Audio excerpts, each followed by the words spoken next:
pagi Ibu. Hari ini saya mau coba ngobrol sama Ibu ya. Ya, jadi hari ini saya mau wawancara sama Ibu tentang pengambilan keputusan berdasarkan nilai-nilai kebajikan. Kan pasti seorang kepala sekolah nih punya suatu kebijakan untuk pengambilan keputusan kayak gitu, menghadapi kasus-kasus yang terjadi di guru, siswa maupun wali murid kayak gitu.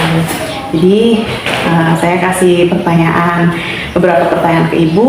Ya semoga ini nanti jadi bahan belajar untuk saya, untuk orang lain yang nanti tidak melihat refleksi dari pembicaraan kita hari ini. Ya Bu. Yang pertama Bu, bagaimana Ibu bisa mengidentifikasi kasus dilema etika dan kasus rujukan moral? Yang namanya dilema itu kan sesuatu hal yang membuat gelisah ya. Kegelisahan dalam etika atau moral terutama di sekolah. Di sekolah itu kan kaitannya dengan akhlak siswa. Nah, akhlak siswa itu sebenarnya bukan kesalahan dari siswa, tapi dengan kesalahan dari guru itu sendiri. Karena apa? Ibarat kata seorang bayi itu tidak akan bisa berbicara apabila tidak diajari oleh orang tuanya. Begitu juga dengan siswa. Siswa itu kan seorang anak. Kalau ibunya atau bapaknya itu tidak mengajarkan hal-hal yang bersifat baik. Nah, dalam hal ini biasanya itu kedisiplinan ya. Mereka itu akan melihat bagaimana gurunya ketika datang itu telat atau tepat waktu. Nah, itu menjadi contoh bagi siswa. Itu dari segi satu itulah kemudian akan merambat ke hal-hal yang lain. Nah, jadi kami itu ketika mengidentifikasi pertama itu bukan langsung dengan siswa, tapi dengan gurunya. Kalau gurunya disiplin, insya Allah anak itu disiplin. Kedisiplinan itu juga akan menciptakan moral atau etika atau akhlak dari seorang siswa. Seperti itu yang pertama. Yang kedua, setelah tahuan dari kedisiplinan itu biasanya dari cara seorang guru itu menyampaikan atau berkomunikasi dengan siswa. Itu juga menjadi contoh. Mohon maaf, maksudnya di sekolahan itu kan formal. Kita juga mempunyai bahasa non formal. Jangan sampai bahasa non formal atau bahasa daerah kita bawa di sekolahan. Nah, ini kejadian dimanapun sekolahan, saya jamin pasti masih ada seperti itu. Nah, itu saya kurang setuju. Nah, makanya mulai dari bahasa formal ketika di sekolahan, ya namanya pelajar ya, contoh bahasa aku itu masih digunakan ya. Sebenarnya kan salah, bukan aku tapi saya. Nah, dari situlah, jadi bukan hanya sebatas dari etika, dari kedisiplinan dengan bahasa, itu juga salah satu dilema etika. Berikutnya cara berpakaian guru. Nah, itu juga salah satu faktor yang menyebabkan anak-anak zaman sekarang akhirnya, mohon maaf, itu masuk ke pergaulan bebas ya, dari cara berpakaian guru juga. Mohon maaf, saya juga guru agama. Ketika kita menggunakan pakaian selayaknya seorang guru agama kan bagaimana? Itu zaman sekarang tidak lagi itu jadi mentang-mentang cantik ya, maaf, atau badan itu bagus, akhirnya ya seperti itu juga kan dicontoh oleh siswa. Jadi mengidentifikasinya dari satu segi kedisiplinan, yang kedua dari bahasa, yang ketiga dari cara berpakaian.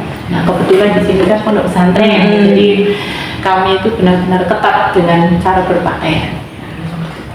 Luar biasa Ibu. Lalu selanjutnya Bu ya, selama ini bagaimana Ibu Umi mengambil keputusan, terutama kasus-kasus yang sama-sama benar nih. Misalnya kalau kita ambil keputusan yang ini, ya si ini juga benar, ambil yang ini juga benar kayak gitu. Jadi misalnya ada suatu kejadian anak-anak misalnya ya, ada guru yang wali kelas yang bilang anak ini nggak pernah masuk sekolah, sedangkan ternyata anak itu nggak jarang sekolah itu karena dia misalnya membantu orang tuanya kayak gitu. Itu kan benar Bu, kalau nggak kita naikkan kasihan tekanan psikologisnya, tapi kalau guru wali kelasnya juga benar kayak gitu tuh kayak gimana Bu?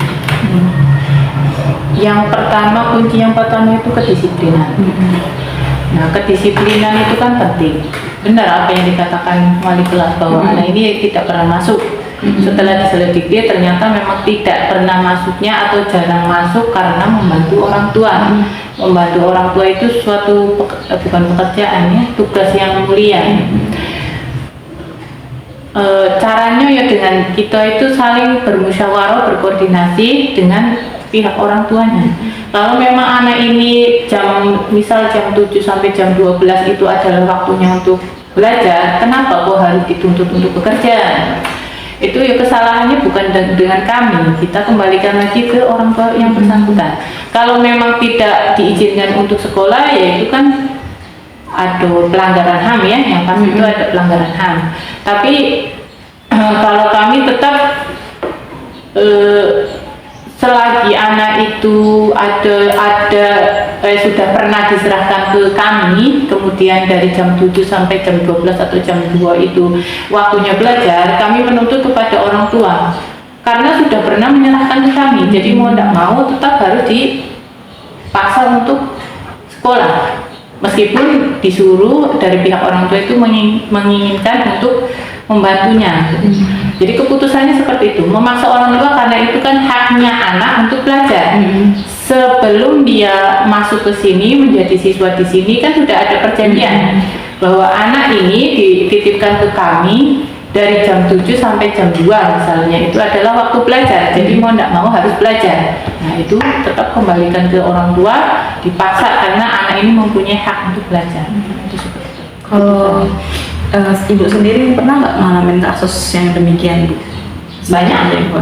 Banyak. Satunya Bu? Salah satu dari yang kasus yang benar sama benar gitu. salah satunya misalkan ngaji lah di sini kan karena basicnya pondok pesantren ya. Pas waktu belajar seperti sekarang misal jam 8 itu waktunya anak belajar, ternyata ada kegiatan sehingga izin. Tapi teman hampir tiap minggu, tiap jam pelajaran, misal jam pelajaran saya ya, jam pelajaran bahasa Arab kayak gitu. Terus anak ini sering izin kan agak dari gurunya itu merasa kok disempelekan ya.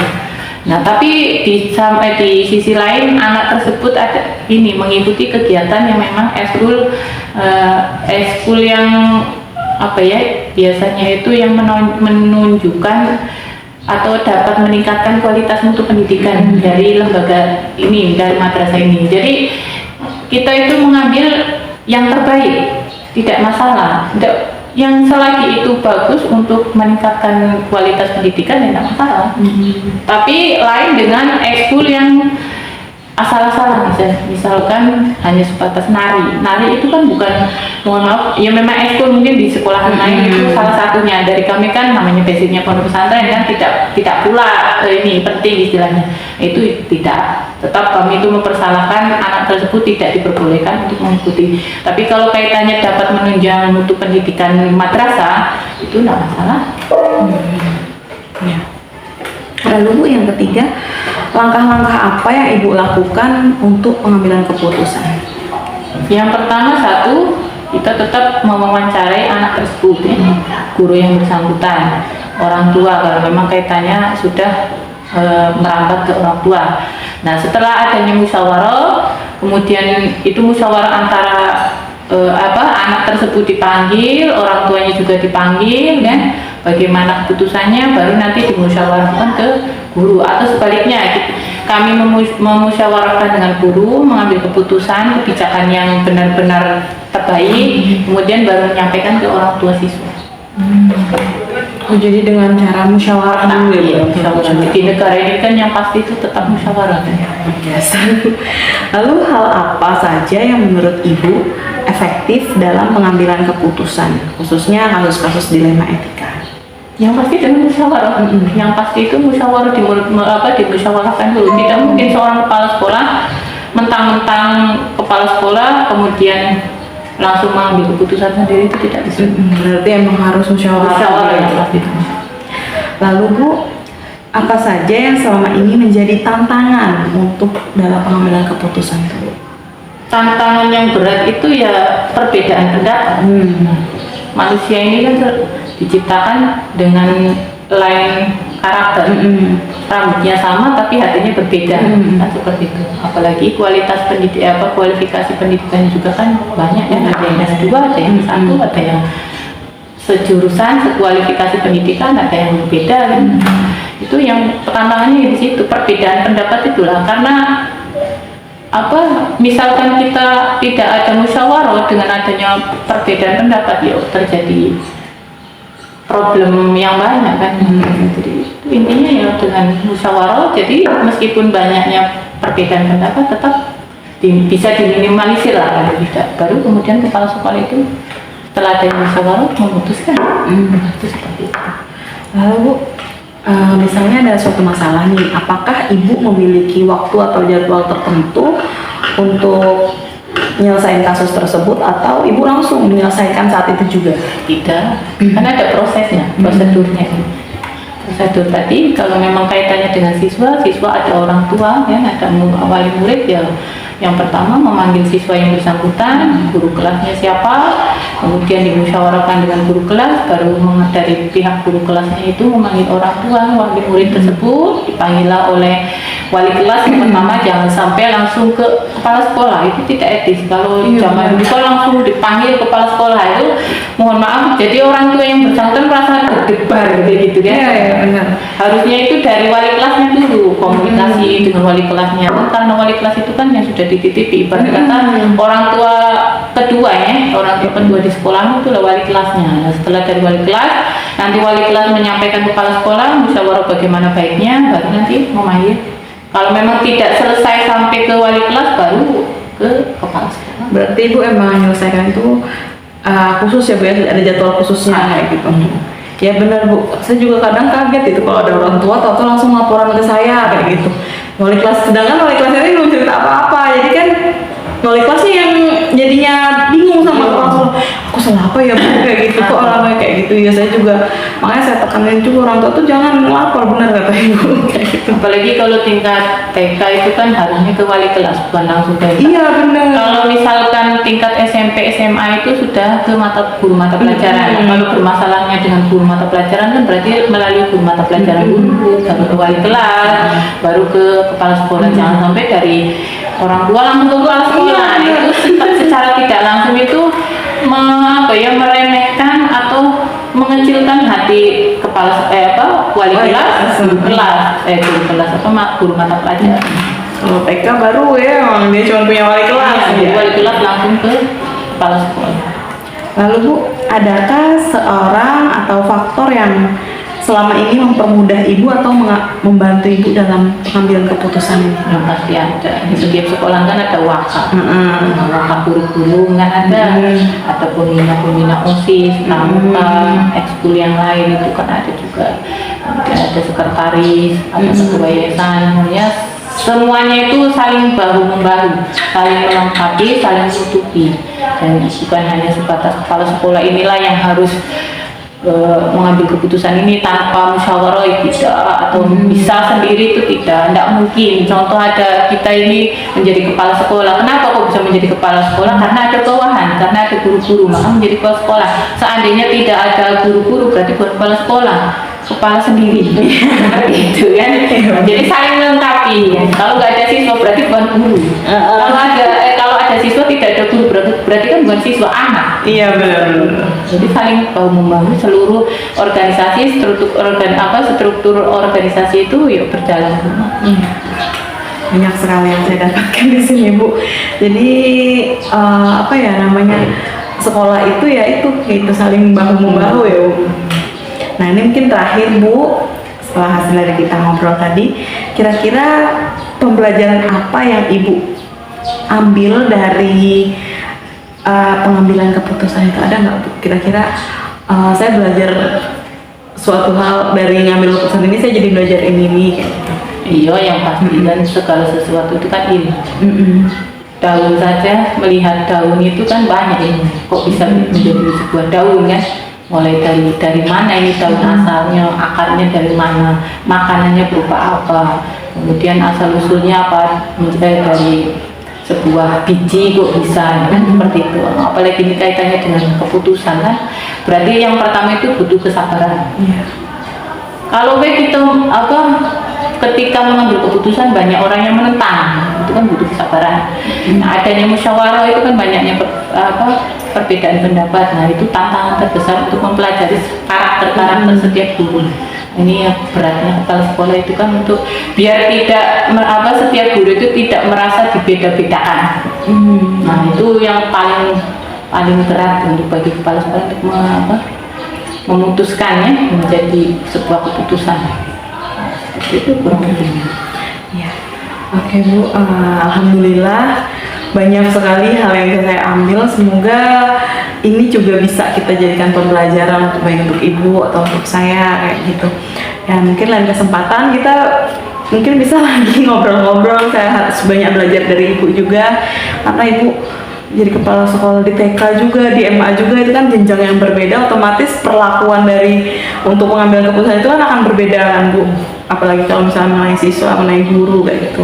Nah, kalau di TK kan mereka tuh cewek gitu, otomatis mereka tuh sukanya pakai hati ya, takutnya kalau kita salah-salah gimana. Kalau di MA sendiri kan ada laki-laki yang mungkin dia pakai otak gitu, sering Bu berarti bersih-bersih paham gitu. Ya pasti, juga. Ya pasti, kalau ketika jadi kepala sekolah di tingkat TK itu kaitannya dengan anak-anak. Anak-anak itu kan ketika berbicara itu kadang di depan orang tua lain dengan yang tapi itu hal yang wajar, namanya perkembangan pola pikir anak ya dari situlah. Tinggal bagaimana kita yang sudah dewasa, sudah menjadi orang tua itu paham. Jangan sampai dengan perbedaan yang diucapkan oleh anak-anak kita lalu anak antara orang tua dengan pihak sekolahan itu jadi ini ada permasalahan. Namanya anak itu harus wajar. Beda kalau yang tingkat SMA ini, MA ya anak-anaknya sudah besar, itu bukan lagi dengan orang tua tapi dengan anak yang bersangkutan. Jadi ketika gurunya ngomong ini ada mau bantah, itu butuh kesabaran juga. Namanya anak-anak mulai dewasa ini, mulai perkembangannya kan banyak. Itu yang pasti ternyata ilmu yang didapatkan itu banyak dari mengajar anak-anak di TK dengan yang di MA. Luar biasa, butuh kesabaran ya pasti. Ya pasti terbelah-belah itu. Terima kasih banyak Bu. Demikian wawancara hari ini.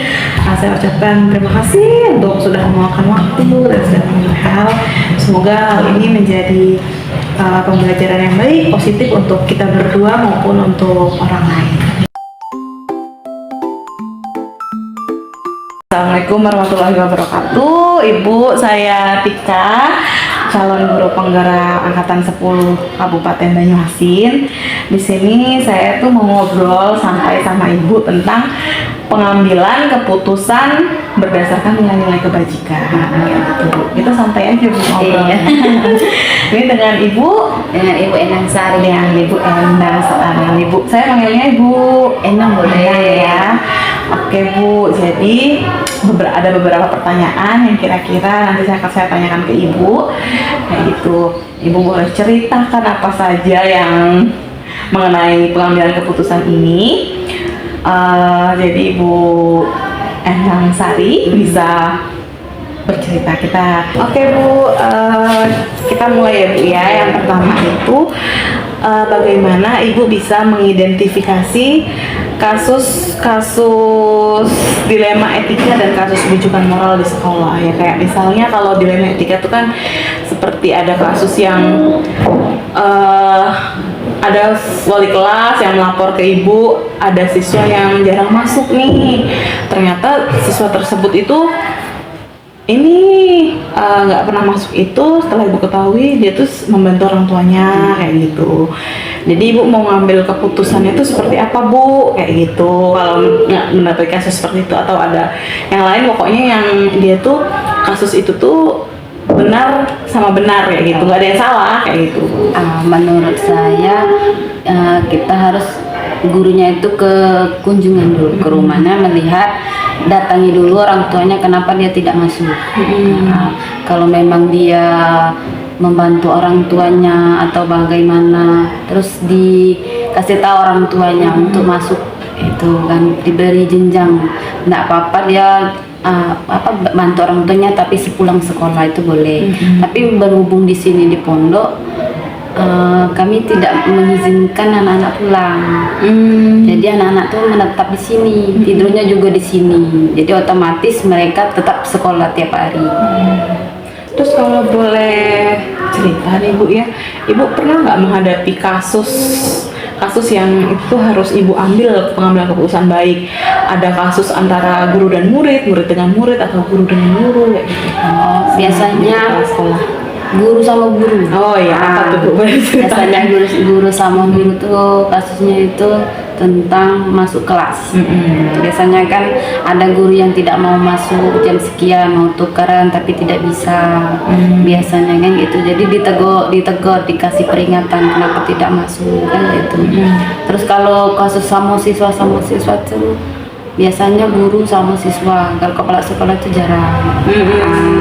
Nah, terus Bu, selama ini bagaimana Ibu ngambil keputusan kalau kasus yang tadi kayak misalnya guru tadi nggak mau ngajar di jam segini, mainnya jam segini, kayak sedangkan yang satunya nggak bisa, terus kayak gimana Ibu ngambil keputusannya? Kalau saya sih ada guru piket, berhubung ada guru piket, jadi penggantinya di guru piket, suruh guru piket masuk gitu. Jadi nggak kosong kelasnya, ada guru piket terbantu oleh guru piket. Oh, kayak gitu. Terus langkah-langkah apa yang Ibu lakukan sebelum mengambil keputusan itu? Pertama kompromi dulu sama Waka kan, bagaimana keputusan ini mau diambil bagaimana, terus kebijakan selanjutnya bagaimana, karena tidak semua kepala sekolah yang menindaklanjuti permasalahan guru, biasanya dari Waka dulu, Waka kurikulum, Waka kesiswaan gitu kan. Oh, jadi Ibu tuh berunding dulu sama dulu sama Wakanya. Maksudnya Wakanya dulu melapor, baru melapor ke kepala sekolah, bukan kepala sekolah langsung turun, tidak. Oh iya. Lalu hal-hal apa saja yang menurut Ibu efektif dalam pengambilan keputusan? Misalnya tadi hal efektif tadi Ibu kan berdiskusi sama Waka gitu dulu kan. Apakah itu hal efektif atau? Menurut saya iya. Karena bisa kompromi ya gitu kan. Nanti kalau saya ngambil sendiri salah lah, nggak salah. Oh, jadi Ibu harus musyawarah dulu. Iya, musyawarah, kayak biar gitu. tidak ada kesinggungan ya gitu. Oh iya, di sini Wakanya ada berapa Bu? Ada satu. Oh. Utari belum datang ya. Oh, itulah yang bantu Ibu sama ini ya. Iya. Lalu ada nggak Bu tantangan Ibu setiap mau mengambil keputusan kayak gitu? Ada. Apa tuh tantangan? Takutnya salah. Takutnya nanti ambil keputusan ini mereka tidak setuju kayak gitu kan, serba salah. Apalagi jadi kepala sekolah harus memikirkan matang-matang keputusan itu. Dan itu pasti saya juga kadang takut sih Bu, kalau misalnya kita ngambil keputusan ini takut ada yang nggak terima kayak gitu. Itu takut pasti yang muncul. tersinggung dan kayak gitu. Kayak gitu. Terus misalnya Bu, Ibu dihadapkan pada suatu masalah nih, Ibu itu ada nggak kira-kira jadwal tertentu untuk menyelesaikannya, atau saat itu juga harus selesai Ibu menyelesaikannya? Biasanya kalau saya sempat saat itulah, kalau saya tidak sempat saya tunda dulu kayak gitu. Kayak gitu tuh. Iya, tapi sambil kompromi sama Waka kan, bagaimana ini kayak gitu.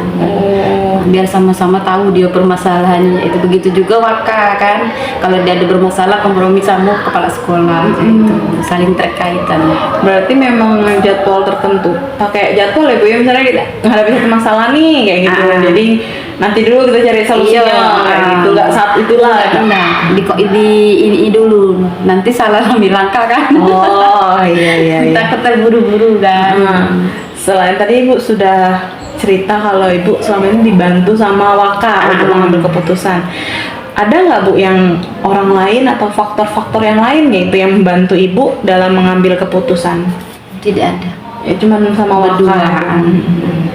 Berdua itu lah. Tapi kalau saya bisa ngambil sendiri ya saya ambil sendiri ya itu. Oh kayak gitu. Walaupun tidak sama Waka. Terus Bu, ini jadi pertanyaan refleksi ya. Kira-kira Bu, pembelajaran apa sih yang Ibu dapat kayak gitu setiap ngambil keputusan kayak gitu? Biasanya Bu, ini apa namanya, bisa menjadi apa, pembelajaran untuk kita ya. Heeh. Misalnya Ibu nih udah ngambil keputusan ini nih, oh ternyata tuh seperti ini ya harusnya kayak gitu. Biasanya kalau nyesal. Oh Ibu serius? Kenapa Bu Ibu sering nyesel? Biasanya misalnya marah pun apa ngambil keputusan ini, nanti pikir kan, tadi cak mana ya aku ngomong salah dah sama orang itu, cak itu takut tutur kata gitu tuh menyakiti orang kan, cak itu. Jadi pikiran kan, cak itu. Kalau kita ngomong itu kayak tadi, cak mana ya kita orang itu gitu, apa kita tegur kan, cak itu. Kita kan nggak tahu sama sesama ini kan, namanya sama umurnya bukannya apa tuh iya. kan, takutnya nyinggung kayak itu, nyinggung perasaan orang. Kadang ini apa, yang keputusan itu kadang oh iya arti positif untuk aku, untuk kedepannya lebih baik lagi kayak gitu. Kalau misalnya Ibu pernah nggak ada kasus yang kira-kira Ibu nggak bisa nyelesain ini, itu langsung yang ngambil keputusan, Ibu nggak bisa ngambil keputusan saat itu, berarti Ibu limpahkan ke yayasan atau Ke Waka dulu. Karena yayasan sama ke yayasan itu enggak semuanya ke yayasan. Kalau ada yang penting-penting baru ke yayasan. Kalau di sesama sekolah enggak. Mereka kan ini semua juga mondok ya Bu ya, di sini otomatis kan jauh dari orang tua kayak gitu, dan mungkin pelanggaran kayak bolos itu jarang terjadi di sini. Jarang. Apa sih Bu kira-kira kasus anak-anak yang di sini tuh apa aja gitu Bu? Kasusnya palingan ribut itulah kasusnya. Itulah ya. Iya, kasusnya ribut itulah. Kalau udah jarang masuk tuh sakit palingan. Itulah enggak kata kasus apa-apa. Biasanya kalau yang sekolah di luar itu kan bolos. Ini enggak, palingan sakit, itu ribut di kelas. Alhamdulillah aja ya, nggak pernah ada yang ada tindakan kriminal. Enggak ada. Alhamdulillah. Jadi ya udah santai. Jadi kasusnya mungkin tadi yang kayak bilang tadi antara guru sama guru sering ya Bu? Guru jarang tidak masuk kan, cak itu guru galak telat kan, cak itu kan tanya ngaku galak telat, biasanya galak ada gawe kan, cak itu telat berapa menit, 2 menit kan main. Itu Biasanya anak-anak tuh udah nunggu. Aku galak, kepala sekolahnya galak negur karena anak-anaknya sudah nunggu di kelas kan, telat siang kan gitu. Mereka dari pondok itu cepet-cepet oleh nak ke MTS masa gitu, guru telat kan kayak itu. Berilah contoh misalnya kayak itu, karena kalau soal jam tepat waktu, termasuk tepat lah. Kalau misalnya ini kalau bisa jangan telat kan gitu, karena ada pengawas bilang kepala sekolah sebagai contoh. Oh berarti ini saya bisa simpulin nih, kalau Ibu berarti menghadapi kasus kayak misalnya guru telat tadi, Ibu negor dulu langsung. Kadang saya tegur langsung, tapi takut juga Bu, karena kayak tersinggung. Kita gitu. tuh sebagai kepala sekolah tuh sebenarnya takut-takut. Olehnya bukan oleh apa, kalau kita tegur, mikir dulu kaget kita tegur dia marah terus dia tersinggung tapi kalau kita tegur agak melunjak. Nah itu kan jadi pemikiran dari sana kan, tapi harus diomongin, tidak bisa itu kan. Baik Bu, mungkin itu lagi ada yang mau Ibu ceritakan lagi terkait kasus? Oh iya, mungkin ya sampai situ saja Bu.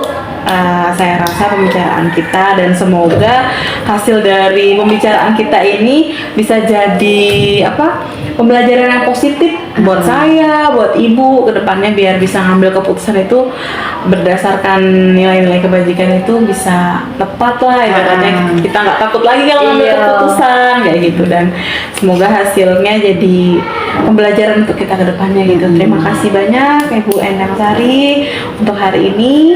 Saya akhiri. Wassalamualaikum warahmatullahi wabarakatuh.